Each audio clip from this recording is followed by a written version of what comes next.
और इस बीच अमेरिका और ईरान आमने सामने हैं। अमेरिका और ईरान के बीच तनाव, टेंशन और बढ़ता हुआ नजर आ रहा है। ईरान ने समंदर में अमेरिकी जहाज को रोका। हॉर्मुज स्ट्रेट में अमेरिकी युद्धपोत को रोक दिया ईरान ने। ये बड़ी खबर इस वक्त आपके सामने। ईरान ने अमेरिकी युद्धपोत का वीडियो जारी किया है। ये देखिए, तस्वीरें आपके सामने हैं। हॉर्मुज स्ट्रेट में वॉरशिप को रोका गया है और वो भी सुपर पावर अमेरिका को ईरान ने दी है चेतावनी। समंदर में अमेरिकी जहाज को रोक दिया है ईरान ने।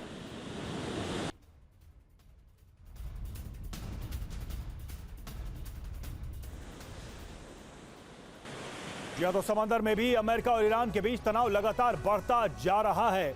बड़ी खबर क्या है, सबसे पहले उस पर नजर डालते हैं। ओमान सागर में अमेरिका और ईरान के बीच तनाव बढ़ता जा रहा है, टेंशन बढ़ती जा रही है। ईरानी नेवी ने अमेरिकी युद्धपोत को रोका है। यह पहली बार हम देख रहे हैं इस युद्ध के दौरान कि अमेरिका को सीधे तौर पर चैलेंज। ईरानी ड्रोन युद्धपोतों के सामने आ गया और इस वजह से युद्धपोत रुक गए। समंदर में तनाव बढ़ रहा है। ईरान की धमकी क्या है कि अमेरिका इस टेंशन के लिए जिम्मेदार है और यूएसएस आइजनहावर युद्धपोत अदन की खाड़ी में था, यह भी ईरान ने कहा।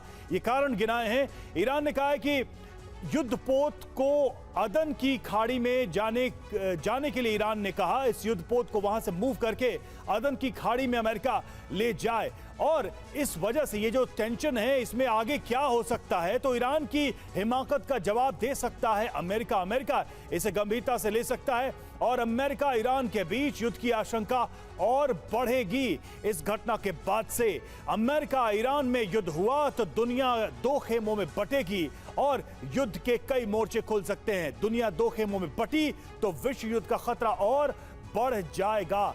तो इस तरह से तनाव बढ़ता जा रहा है। भारद्वाज सर, ऐसा क्यों लग रहा है कि ईरान लगातार अमेरिका को प्रोवोक करने की कोशिश कर रहा है? अमेरिका का डिप्लॉयमेंट पहले से भी था, ये हम सभी जानते हैं कि समुद्री सीमा में अमेरिका के जंगी बेड़े मूव करते रहते हैं। लेकिन ईरान जिस तरीके से आगे बढ़कर हर मोर्चे पर कहीं ना कहीं अमेरिका के सामने खड़ा होने की कोशिश कर रहा है, इसके क्या संकेत हैं, इसके क्या मायने हैं?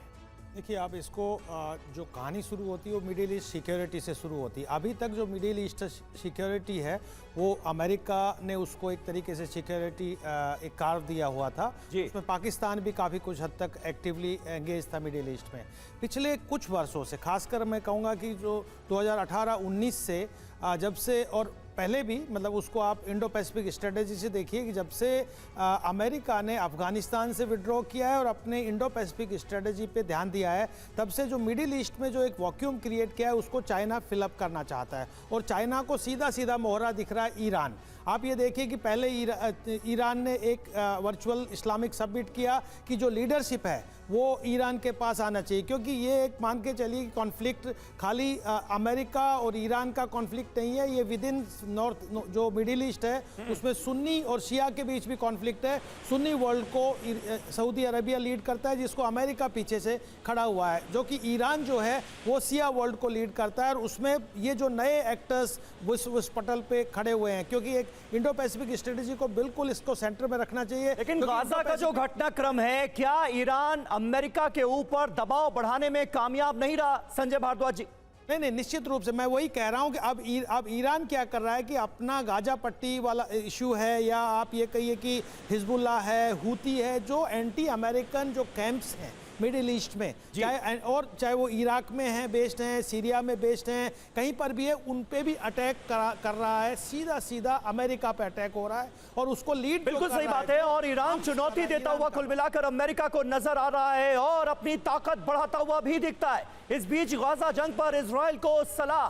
व्हाइट हाउस के प्रवक्ता जॉन किर्बी का एक बयान सामने आया है। जमीनी ऑपरेशन में बदलाव करे इजराइल, ये कहा गया है। गाजा में फिलिस्तीनियों का विस्थापन न हो, अगले अभियान में सावधानी बरते इजराइल। ये देखिए, अमेरिका, वो अमेरिका जो इजराइल के साथ खड़ा हुआ है, वो इजराइल को नसीहत देता हुआ नजर आ रहा है कि नॉर्थ गाजा में जिस बड़े पैमाने पर लोगों का विस्थापन हुआ वैसा दोबारा ना हो।